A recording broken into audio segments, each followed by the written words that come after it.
at napakainit minsan pagka inabot ka ng katanghalian. Pero ng umagang yan, napakasarap po kasi wala hong kainit-init pero may nagbabadyang sama ng panahon na si Goreng. Habang binabaybay po namin niya, inovertingan po ako ni Pinsan Chino. Bitin daw po siya, kaya po nagpapapawis po siyang dyan sa ride na yan. At habang kinukunan ko ang sarili ko, syempre, pala ko kasi ako ang bida rito, si JT Sakalam. Ang sarap at ang lamig pumidal dyan sa umaga na yan, hindi ho kainitan. At dyan sa pagpidal po namin yan, naisip po namin pumanik ng Tayak Hills. Sa Tayak Hills mamaya makikita nyo, hindi ko papakita pala ang pag-aahon. Ayun po ang sikreto. Pag nakita nyo na po yan, yung welcome Victoria na yan, pagkalampas nyo po dyan, meron ho kayong kakananan na makikita nyo yung itik para kayo ikakanan na papuntang Tayak Hills. After po nyan, makikita nyo po yung susunod na pakanan na merong itik sa gitna ng kalsada. Yun po ay anito na nilagay at sinemento pero hindi ho tunay na itik. Kumbaga signage lang na may naitikan niya yung Victoria na yan. Habang pedal po kami na pedal, mapapansin nyo po dyan yung itik na nasa gitna. Yan pong ribulto ng itik na yan, pag napansin nyo na po, ay sisimulan nyo na pong kumanan para papunta sa Tayak Hills.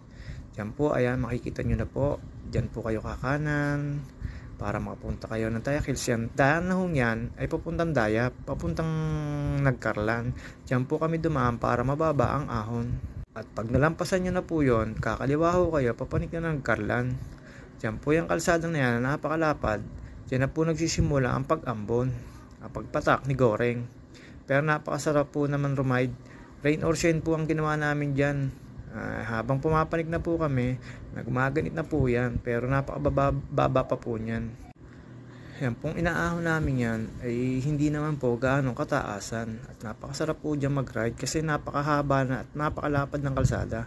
At hindi naman po gasino kataasan ang pag-ahon. Pero sarap-sarap naman pong pumidal dyan. Kasi napakalapad ng kalsada at kokonti ang sasakyan. Walang mamimina sa'yo. Habang inaahon na namin yan, mababa na yan. Ako'y pinapawisan na po. Pero napakasarap po mag-ride na napakalamig. Hanggat hindi pa dumarating si Bagyong Goreng, sinasamantala po namin yan. Pero hindi po kami naghahapit para umahon dyan.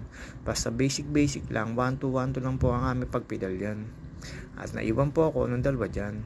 Habang nagpipidal po ako, syempre ninanamnam ko po yung ganda ng ambience. Papanik na po kami na Nagkarlan yan. Napakahaba pero hindi po naman kataasan. Pero nakakapagod din po dyan. At papawisan din po kayo ng malagkit dyan sa pag-ahon na yan. At yan po. Dyan po, hindi ko na po syempre papakita ang pag-ahon ko. Gumagamit po ako dyan ng pinagbabawal na teknik. Dyan po, ayoko ipakita na nagtutulak ako. Ayan po. Pagka sobra na po ang ahon, hindi na po ako makapag-video kasi baka makita nyo nagtutulak ako. Yun po ang sikreto ni JT Sakalam. At pag matapos nyo po yung huling ahon na yan, medyo rolling na po yan, napababa. At after po namin mag-ahon dyan at lusong po namin dyan, and meron po kami dyan kinakainan na napakasarap. Yan po yung final ahon. Siyempre po, puro cut na po yung video ko. Baka makita nyo po nagtutulak si JT Sakalam. Nakakahiya naman po. Basta si JT Sakalam, nagamit po lagay ng sikreto yan. Hindi niya pinakikita sa video na siya'y nag-aahon. Siyempre, nagtutulak ng bike eh. Yun nga ang sikreto ni JT Sakalam. Sakalam nga di ba mga ka-JT Sakalam? Ang nakakasakop na po dyan ay Nagkarlan na, pero hindi ko po alam kung anong baryo yan.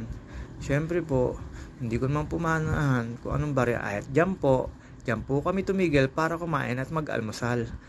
Try me, ang yan, napakasarap po ng pagkain dyan, lalo yung goto, nila, pares naman daw po, or goto. Ang kinain ko dyan ay tortang talong na may itlog.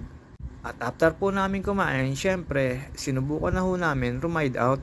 At sa pag-ride out po namin, na ho kami ng malakas na ulan. Pero okay lang po, habang nagra-ride kami, syempre po, tinitiis ho namin ang ulan. Kasi naman po, hindi naman po kami ganun kapagod. At pag narating nyo po yan, syempre, makikita nyo po yung signage na yan, ay paparting kanan na ho kayo dyan. Diyan sa pagkanan nyo ho yan, makikita nyo po yung munisipyo na Nagkarlan. Diyan po sa sa kanto na yan, sa pagkanan nyo, yan na po yung way papuntang Tayak Hills sa sa Tanaw de Rizal. Ang nakakasakop po sa Tanaw de Rizal ay Rizal Laguna.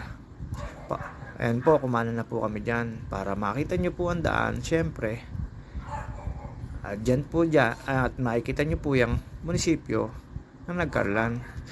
Dire-diretso lang po tayo dyan. Inabot na po kami dyan ng ulan. At sa sobrang lakas ng ulan, nagpahinga ho kami. Pero nagdumiskarte ho kami dyan para makahingi ho kami ng pambalabal namin sa katawan at di kami ginawin pagpanik sa Tayak Hills. At after po namin makahiram at nagpatila ng konti, sinabakan na namin ang pagtakbo. At nakita nyo po ako na meron na po akong plastic sa katawan para dire-diretso po kahit malakas na ang ulan. Ginusto namin itong mga siklista kaya okay lang. Dito kami nagiging masaya. Rain or shine, tumakbo na ho kami habang papalapit na kami sa Tayak Hills. At makikita nyo ho yung Tasamiya, dyan na ho kayo kakaliwa. Sa pagkaliwa ko ho yan, medyo may lubak. Kaya ho nagdahan-dahan ako at binaba ko yung cellphone ko. At pagpanik po na yan, dyan po magsisimula ang sigurado at pahirap sa tuhod ng mga siklista. Papasok na po dyan ang Tayak Hills pero napakalayo pa ho niya na napakahaba at napakatarik na ahon. At syempre po, ang sikreto ni JT Sakalam ay hindi ipapakita sa inyo. Pag nakita nyo na po yung tuloy na bakal, ibig sabihin nagpaparamdam na po dyan ang mga bahagyang ahon papuntang Tayak Hills. At dyan po sa pagpanik-panik po namin dyan, at napakalakas na po ng ulan. Kaya hindi hirap na hirap po kami, nag-i-slide ang gulong habang umaahon kasi bumabaha ang kalsada. Pero napakasarap pong ahunin at hindi nakakapagod kasi malamig. Tapos daman-dama pa yung ulan. Kaya rain or shine, hindi kami nagpapigil dyan. At may nakasalubong pa po ako dyan na motor, nag-gimit na. Akala ko po babanggain ako. Yung pala lasing lang po yung nakasalubong ko. At ahon kami. At naiwan na po ako ng dalawa.